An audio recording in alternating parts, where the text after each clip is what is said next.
Hold on होया sorry जी। अस्सलाम वालेकुम टिकटॉक, कैसे हो आप लोग? सब ठीक हो? मैंने अभी नवादर खान और उसकी बेटी की बातें सुनी है जो बकवास कर रही हैं कि इमरान खान पिछले दिनों कंटेनर पे चढ़ के बड़ी गलत जुबान इस्तेमाल कर रहा था। गश्तियों कंजरियो देखो अजकल दे कंजर किन्ने उच्चे हो गए ने। ਉਹ ਆਂਦੇ ਨੇ ਨਾ ਲੁੱਚਾ ਤੇ ਸਭ ਤੋਂ ਉੱਚਾ।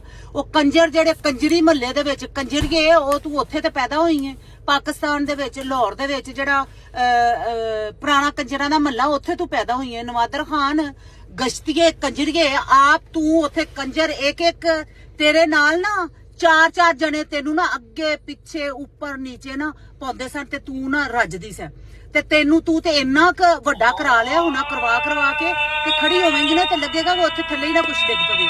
ਉਹੀ ਹਿਸਾਬ ਤੇਰੀ ਛੋਕਰੀ ਦਾ। ਤੇਰੀ ਛੋਕਰੀ ਹੀ ਹੁੰਦੀ ਏ ਰੋਜ਼ ਪਤਾ ਨਹੀਂ ਕਿੰਨਿਆਂ ਦੇ ਕੋਲੋਂ ਉਹ ਡੁੱਬ ਕੇ ਮਰ ਜਾਓ। ਲੱਖ ਲਾਨਤ ਤੁਹਾਡੀ ਔਰਤ ਹੋਣ ਤੇ ਲਾਨਤ ਏ। ਪਤਾ ਕੀ ਹੈ ਤੁਹਾਨੂੰ ਇਮਰਾਨ ਖਾਨ ਦੀ ਕਿਉਂ ਤਕਲੀਫ ਹੈ? ਬਿਕੋਜ਼ ਉਹ ਤੁਹਾਡੀਆਂ ਰਾਤਾਂ ਨਹੀਂ ਲਵਾਈਆਂ ਉਹਨੇ ਤੇ ਉਹ ਪਤਾ ਕੀ ਹੈ ਤੁਹਾਡੇ ਕੋਲੋਂ ਤੇ ਵੈਸੇ ਕਿਸੇ ਨੂੰ ਏਡ ਹੋ ਸਕਦੀ ਹੈ, ਤੁਹਾਡੇ ਕੋਲੋਂ ਤੇ ਵੈਸੇ ਕਿਸੇ ਨੂੰ ਗੰਦੇ ਜਰਾਸੀਮ ਲੱਗ ਸਕਦੇ ਨੇ ਤੇ ਇਸ ਵਾਸਤੇ ਤੇ ਉਹ ਤੇ ਬੰਦਾ ਪਰਹੇਜ਼ਗਾਰ ਹੈ, ਨਮਾਜ਼ੀ ਹੈ, ਹਰ ਵਕਤ ਵਜ਼ੂ ਦੇ ਵਿੱਚ ਰਹਿਣ ਵਾਲਾ। ਉਹ ਨਵਾਜ਼ ਸ਼ਰੀਫ ਤਰ੍ਹਾਂ ਗੰਦਾ ਥੋੜਾ। ਉਹ ਹਰਾਮਜ਼ਾਦਾ ਗੋਲੀਆਂ ਖਾ ਲੈਂਦੇ ਨੇ ਵਾਗਰਾ ਖਾ ਕੇ ਤੇ ਤੁਹਾਡੇ ਉੱਤੇ ਚੜਦੇ ਹੋਣੇ ਨੇ, ਤੇਰੇ ਤੇ ਵੀ ਤੇ ਚੜਦੇ ਹੋਣਗੇ ਤੇਰੀ ਛੋਕਰੀ ਤੇ ਵੀ ਤੇ ਛੋਕਰੀ ਨੂੰ ਅੱਗੋਂ ਵੀ ਪਾਉਂਦੇ ਹੋਣੇ, ਪਿੱਛੋਂ ਵੀ, ਉੱਪਰੋਂ ਵੀ, ਨੀਚੋਂ ਵੀ, ਪਤਾ ਨਹੀਂ ਕਿੱਥੇ ਪਾਉਂਦੇ ਹੋਣੇ ਨੇ।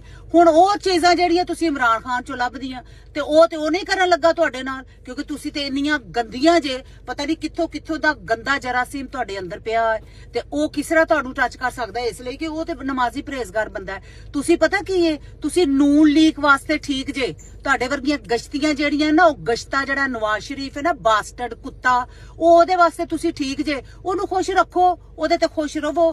ਤੁਹਾਨੂੰ ਅੱਗ ਲੱਗਦੀ ਏ ਇਮਰਾਨ ਖਾਨ ਨੂੰ ਵੇਖ ਕੇ ਤੁਹਾਡੇ ਮੂੰਹ ਚੋਂ ਆਉਂਦਾ ਹੋਣਾ ਪਾਣੀ ਕਿ ਵੀ ਸਾਰੇ ਜਹਾਨ ਦੇ ਕੁੱਤੇ ਤੇ ਸਾਨੂੰ ਚੋਦ ਹਟੇ ਨੇ। ਉਹਨਾਂ ਸਾਰੇ ਕੋਈ ਵੀ ਨੂਨ ਲੀਗ ਦੇ ਵਿੱਚੋਂ ਤਾਂ ਕੋਈ ਰਹਿ ਨਹੀਂ ਗਿਆ ਹੋਣਾ ਜਿਹੜੇ ਤੁਹਾਡੇ ਤੇਰੇ ਤੇ ਜਾਂ ਤੇਰੀ ਧੀ ਤੇ ਨਹੀਂ ਚੜਿਆ ਹੋਣਾ। ਕਦੀ ਨਵਾਦਰ ਖਾਨ ਆਪਣੀ